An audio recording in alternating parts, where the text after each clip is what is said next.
নমস্কার বন্ধুরা, বাংলার বাগানে আপনাদেরকে স্বাগত। আপনারা সবাই নিশ্চয়ই ভালো আছেন, আর গাছকে ভালো রাখার জন্য আপনাদেরকেও ভালো থাকতে হবে। এই ফ্রেঞ্চ মেরিগোল্ড ফুলগুলি আপনাদের সবার প্রিয় বাংলার বাগানে কিন্তু অলরেডি ফুটতে শুরু করে দিয়েছে। দেখেন, এই একটি ভ্যারাইটি আছে কমলার উপরে লাল ছাপা ছাপা আর কি। পাশেই দেখুন আর একটি ফ্রেঞ্চ মেরিগোল্ড আছে, ওটা পিওর আর কি হলুদ কালার, দেখেছেন। এর পাশে দেখুন আর একটি ফুল গাছ রয়েছে ইনকা মেরিগোল্ড, যেটা ওটাও পুরো মানে ওটা একটু বাসন্তী কালার বলতে পারেন। এই দেখেন সাইজগুলি দেখেন ভালোই এসছে, সব ইনকা গাঁদা ফুল। দেখেন পাশেই রয়েছে দেখেন আরেকটি, এগুলো সব ইনকা গাঁদা ফুল। এটা কমলা রঙের কালার এসছে, দেখেছেন। দেখেন অনেকগুলি কুড়ি কিন্তু আমি আমার ইনকা গাছে আমি আনতে পেরেছি, সেই ভিডিওটিও আমি আপনাদের সঙ্গে শেয়ার করেছি অলরেডি। আপনাদেরকে আমি ভিডিও শেষে লিঙ্ক দিয়ে দেবো, আপনারা সেই ভিডিওটি দেখে নেবেন অবশ্যই। এছাড়াও কিছু কিছু আফ্রিকান গাঁদা রয়েছে, সেখানেও কিন্তু অলরেডি কুড়ি আর কি মুখ ফেটে ফুল ফুটতে শুরু করে দিয়েছে। একটি হলুদ রঙের এবং একটি কমলা রঙের, আমি একটি অন্য ভিডিওতে সেগুলি আমি আপনাদের সঙ্গে শেয়ার করব।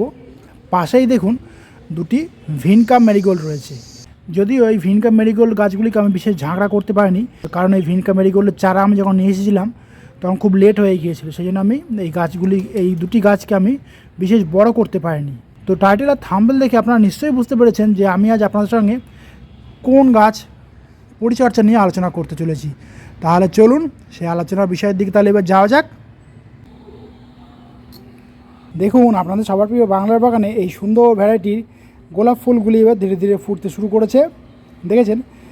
কালারটি দেখুন, ফ্যান্টাস্টিক যে অরিজিনাল কালার, ফ্যান্টাস্টিক কালার এসছে, বেশ সুন্দর একটা মিষ্টি মধুর কালার। অরিজিনাল যে কালার সেই কালারটি কিন্তু এসছে, দেখেছেন। আমার যত রকমের গোলাপ গাছ আছে সেই সমস্ত গোলাপ গাছগুলিতে কুড়ি এসেছে এবার।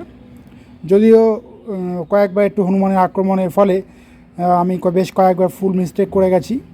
আপনাদের সঙ্গে যে বিষয়টি নিয়ে আলোচনা করব আজকে আমি, সে বিষয়টি আপনারা নিশ্চয়ই বুঝতে পেরেছেন, কারণ অনেক বাগানি বন্ধুরাই কিন্তু আমাকে তারা কমেন্ট বক্সে জানিয়েছেন যে তাদের গোলাপ গাছে কুঁড়ি আসছে না, সব ব্লাইন্ড শুট বার হচ্ছে। কীভাবে পরিচর্যা করলে বেশি পরিমাণে ফুল তারা তাদের গোলাপ গাছগুলিতে ধরাতে পারবেন এবং ফুলের রঙগুলি বেশ স্পষ্টভাবে ফুটবে, এবং কীভাবে গাছটিকে তারা এই সময় পরিচর্যা করবে যাতে ফেব্রুয়ারি মাসের সময় আর কি, মানে বসন্ত ঋতু অ্যাকচুয়ালি, সেই বসন্ত ঋতুতে তারা বেশি পরিমাণে ফুল পাবেন। তো আমি আজকে সেই বিষয় নিয়ে আপনাদের সঙ্গে আলোচনা করব। এই জন্য আমি বেশি নয় 5টি গুরুত্বপূর্ণ টিপস আমি আপনাদের সঙ্গে শেয়ার করব। এই টিপসগুলি কিন্তু আপনারা অবশ্যই মেনে চলবেন। আপনাদের সবার প্রিয় বাংলা বাগানে এরকম গোলাপ গাছগুলি দেখালাম যেরকম কুঁড়ি ভর্তি হয়ে গেছে, আপনাদের কাছেও কিন্তু এরকম কুঁড়ি আসবে, কোনো ব্লাইন্ড শুট বার হবে না সহজে, এবং নতুন নতুন ডাল বা কাণ্ড কিন্তু খুব সহজেই ছাড়তে বাধ্য হবে। তো ফার্স্ট যে আমি টিপসটি আমি আপনাদেরকে বলবো, সেই টিপসটি আপনারা মন দিয়ে শুনবেন, দরকার হলে আপনারা খাতায় নোট করে নিতে পারেন, এবং তার সঙ্গে কিন্তু সম্পূর্ণ ভিডিওটি আপনারা দেখবেন, স্কিপ করবেন না, তাহলে আপনারা মানে সম্পূর্ণ বিষয় বা তথ্য কিন্তু জানতে পারবেন না। তো আমি ফার্স্ট যে টিপসটি আপনার সঙ্গে আলোচনা করব, সেই টিপসটি মন দিয়ে আপনারা শুনবেন। গোলাপ গাছ থেকে কিন্তু প্রচুর পরিমাণে ফুল পেতে চাই, গোলাপ গাছে প্রচুর এনার্জি, কারণ গোলাপ গাছে প্রচুর পরিমাণে এনার্জি যদি না থাকে তাহলে কিন্তু গোলাপ গাছ কুড়ি তার ডালগুলি থেকে সহজে বার করতে পারবে না, মানে নতুন ডালও ছাড়বে না বা কুঁড়িও কিন্তু বের হতে সে ব্যর্থ হবে। তাই আমাদেরকে রুটিন করে কিন্তু খাবার এই গোলাপ গাছকে দিতেই হবে। প্রথমেই বলি আমি, এই কুঁড়িগুলিকে আপনাদের গাছে আনতে হলে NPK 05234 ওয়াটার সলিউবল আর কি, সেই NPK 05234 আমাদেরকে গাছে দিতে হবে। এর পরিমাণ হলো কতটা? এর পরিমাণ হলো 5 গ্রাম 1 লিটার জলে গুলে গাছের গোড়াতেও দিতে পারেন বা পাতাতেও স্প্রে করতে পারেন। 10 ইঞ্চি বা 12 ইঞ্চি টব হলে 200 থেকে 250 ml মতো আপনারা জলে গুলে দিতে পারেন, আর যদি আপনাদের 8 ইঞ্চি টব হয় তাহলে 100 থেকে 150 ml মতো আপনারা দিতে পারেন, যার ফলে গোলাপ গাছগুলি ফসফেট ও পটাশ পেয়ে যাবে তার পরিমাণ মতো। এটা দেবেন সপ্তাহে একবার। এতে ফসফেট ও পটাশের পরিমাণ বেশি থাকায় আপনারা দেখবেন আপনাদের গোলাপ গাছ থেকে প্রচুর সংখ্যায় কিন্তু কুঁড়ি আসতে বাধ্য। আর যাদের কাছে 05234 নেই তারা করবেন কি, ফসফেট এবং পটাশ 3:2 অনুপাতে জলে গুলে নিয়ে আপনারা আপনাদের গাছের গোড়াতে দিতে পারেন। এই কাজটা কিন্তু করতেই হবে, তা নাহলে কিন্তু আপনাদের গোলাপ গাছ এনার্জি পাবে না এবং নতুন নতুন ব্রাঞ্চও কিন্তু আপনারা সহজে পাবেন না, যার ফলে ফুল আপনাদের গোলাপ গাছে সহজে আসবে না। এরপরে আসি দ্বিতীয় টিপসের কথায়। সেই দ্বিতীয় টিপসটি কি, যেদিনকে আপনারা আপনাদের গোলাপ গাছে 05234 স্পেশাল খাবারটি দেবেন বা ফসফেট এবং পটাশ মিলিয়ে আপনারা আপনাদের গোলাপ গাছে দেবেন, তার ঠিক 2 দিন পরে স্পেশাল একটি তরল খাবার। সেই স্পেশাল খাবারটি কি? স্পেশাল খাবারটি হলো সর্ষে খোল। বাজার থেকে একটু ঢেলা ঢালা যে সর্ষের খোলগুলো হয়, সেই সর্ষের খোলগুলি আপনারা সংগ্রহ করবেন। এরপর এখান থেকে 10 গ্রাম মতো সর্ষে খোল নিয়ে আপনারা 1 লিটার জলে ভিজিয়ে রাখবেন। 5 থেকে 6 দিন আপনারা ভিজিয়ে রাখবেন। তারপরে ওই খোল ভেজানোর জলটির সঙ্গে 5 গ্রাম মতো 10-26-26 মিশিয়ে আপনারা 200 থেকে 250 ml মতো নিয়ে আপনারা 10 ইঞ্চি টবে বা 12 ইঞ্চি টবে দিতে পারেন। আর যাদের 8 ইঞ্চি টবে আছে তারা 100 থেকে 150 ml মতো নিয়ে আপনারা আপনাদের গাছে দিতে পারেন নিশ্চিন্তে, কোনো ক্ষতি হবে না। এর ফলে দেখবেন গোলাপ গাছে যে কুঁড়িগুলি এসছে আর কি সবেমাত্র, সেই কুঁড়িগুলির সাইজ বা আকার এত বড় হবে আপনারা নিজেরা দেখেই বিশ্বাস করতে পারবেন না। এবারে আসি 3 নম্বর টিপসের কথাতে। গাছে যেসব কুঁড়ি আসবে, সেই সব কুঁড়ি যখন মুখ ফাটবে তখন যাতে ফুলের রং এবং আকারটি যাতে পরিষ্কারভাবে ফুটে ওঠে, সেদিকে কিন্তু আমাদেরকে লক্ষ্য রাখতে হবে। এর জন্য আমাদের কি করতে হবে? এর জন্য আমাদেরকে NPK 0050 ফোলিয়ার স্প্রে গাছে স্প্রে করতে হবে। কতটা নেবেন আপনারা এই ফোলিয়ার স্প্রে? 2 থেকে 3 গ্রাম পার লিটার জলে গুলে গাছে স্প্রে করবেন। আপনারা চাইলে ওই একই পরিমাণ মতো NPK 0050 2 থেকে 3 গ্রাম মতো জলে গুলে নিয়ে 200 থেকে 250 ml আপনারা 10 থেকে 12 ইঞ্চি টবে দিতে পারেন। আবার যাদের 8 ইঞ্চি টবে আর কি গাছটি রয়েছে, সেই 8 ইঞ্চি টবেও কিন্তু আপনারা 100 থেকে 150 ml মতো দিয়ে দিতে পারেন গাছের মাটিতে আর গাছের গোড়াতে। আর যাদের মাটিতে গাছ রয়েছে তারা তো নিশ্চিন্তে দিতে পারেন, কোনো অসুবিধা নেই। একটু বেশি হলেও অন্যান্য গাছগুলিতে সেই খাবার নিয়ে নিতে পারবে, কোনো অসুবিধা হবে না। আর যাদের কাছে 0050 নেই তারা কি করবেন?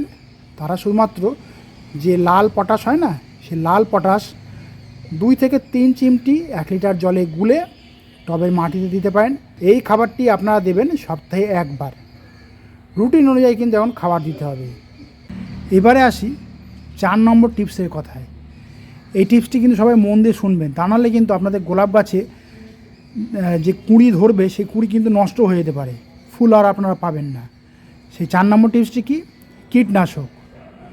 দেখেন এখন যেহেতু গোলাপ গাছে কুঁড়ি ধরতে শুরু করে দিয়েছে, সেহেতু এই কুঁড়িগুলিকে রক্ষা করার দায়িত্ব কিন্তু আমাদেরই নিতে হবে।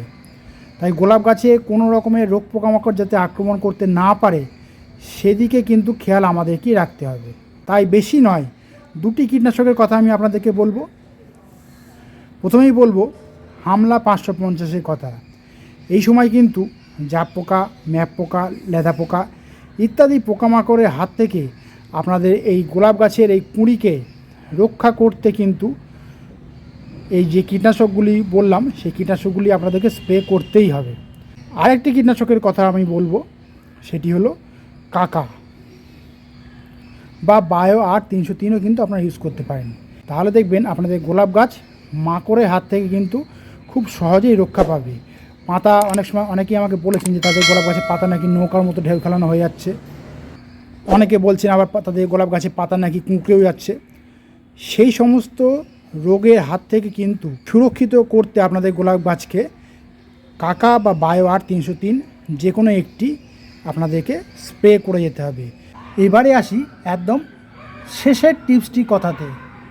শেষের যে টিপসটি কথা আপনারা বলবো, আপনারা কিন্তু অবশ্যই মন দিয়ে শুনবেন, কারণ শেষের টিপসটি না মেনে চলেন যদি আপনারা, তবে কিন্তু আপনাদের গোলাপ গাছে ক্ষতি হয়ে যাবেই। তো এখন যেহেতু প্রচুর পরিমাণে শিশির পড়ছে এবং মাঝে মধ্যেই কিন্তু ভোরের দিক থেকে প্রচুর পরিমাণে কুয়াশা ঝরছে, আর এই কুয়াশার জন্যই কিন্তু আপনাদের গোলাপ গাছে কিন্তু ছত্রাকে আক্রমণ হতেই পারে যখন তখন। কারণ যারা যারা গোলাপ গাছে প্রুনিং করে দিয়েছিলেন, আপনারা দেখুন আমার এই গোলাপ গাছে নতুন নতুন কচি কচি কাণ্ড কিন্তু অলরেডি বের হচ্ছে, দেখেছেন?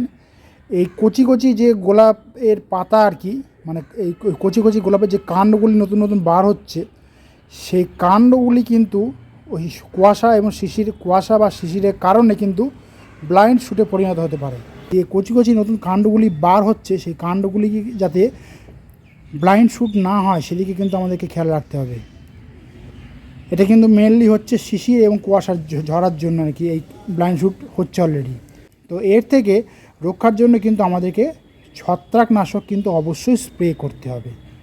তো এই সময় আপনাদেরকে কিন্তু দু রকমের ছত্রাকনাশক ঘুরিয়ে ফিরিয়ে ইউজ করতে হবে। আমি সব কিছুই আপনার সঙ্গে বলছি। একটি হলো অ্যামিস্টার টপ এবং দ্বিতীয়টি হলো রিডোমিল গোল্ড। 15 দিন অন্তর কিন্তু আপনারা ঘুরিয়ে ফিরিয়ে ইউজ করবেন। এবারে বলি কতটা পরিমাণে আপনারা এই ছত্রাকনাশক দুটি ব্যবহার করবেন। অ্যামিস্টার টপ বা রিডোমিল গোল্ড যে কীটনাশকই আপনারা ইউজ করুন না কেন, 1.5 ml অ্যামিস্টার টপ বা 1.5 গ্রাম রিডোমিল গোল্ড আপনারা ভালোভাবে জলে গুলে আপনারা সম্পূর্ণ গাছটিকে স্নান করিয়ে দেবেন। তাহলে দেখবেন আপনাদের গোলাপ গাছ কিন্তু ছত্রাকের হাত থেকে রক্ষা পাবে এবং আপনাদের গোলাপ গাছে কিন্তু খুব সহজে ব্লাইন্ড শুট আর সহজে বার হবে না। এবং যাদের গাছে ব্লাইন্ড শুট অলরেডি বার হতে শুরু করে দিয়েছে তারা কিন্তু সেগুলি কেটে দেবেন, দিয়ে আপনারা এই দুটি কীটনাশক ঘুরিয়ে ফিরিয়ে ইউজ করবেন। তাহলে দেখবেন আপনাদের গোলাপ গাছে কিন্তু ব্লাইন্ড শুট বার হওয়া কিন্তু খুব সহজেই বন্ধ হয়ে যাবে। তো আমি আপনাদেরকে যেভাবে বললাম সেইভাবেই কিন্তু আপনারা আপনাদের গোলাপ গাছকে পরিচর্যা শুরু করে দেন। দেখবেন আপনাদের গোলাপ গাছগুলিতে গাছ ভর্তি করে কুড়ি আসবে এবং খুব সহজেই কুড়িগুলিও কিন্তু রক্ষা পাবে, ব্লাইন্ড শুট আর হবে না। এবং গাছের সমস্ত ফুল যখন ফুটবে তখন দেখবেন আপনাদের বাগানের চেহারায় পুরো বদলে দেবে এই গোলাপ ফুল গাছগুলি। আর বন্ধুরা, কোনো কমেন্ট থাকলে কিন্তু বাংলা বাগানকে জানাতে ভুলবেন না, কারণ বাংলার বাগান সবসময় আপনাদের পাশে ছিল, আছে এবং থাকবে। তো আজ এই পর্যন্তই। আমার ভিডিওটি যদি আপনাদের ভালো লাগে তবে লাইক করবেন, গাছপ্রেমী বন্ধুদের মধ্যে শেয়ার করবেন এবং আমার চ্যানেলটিকে সাবস্ক্রাইব করে বেল আইকনটিকে প্রেস করে অল নোটিফিকেশনটিকে প্রেস করে রাখবেন, যাতে নিত্য নতুন ভিডিওগুলি আপনাদের কাছে খুব সহজেই পৌঁছে যেতে পারে।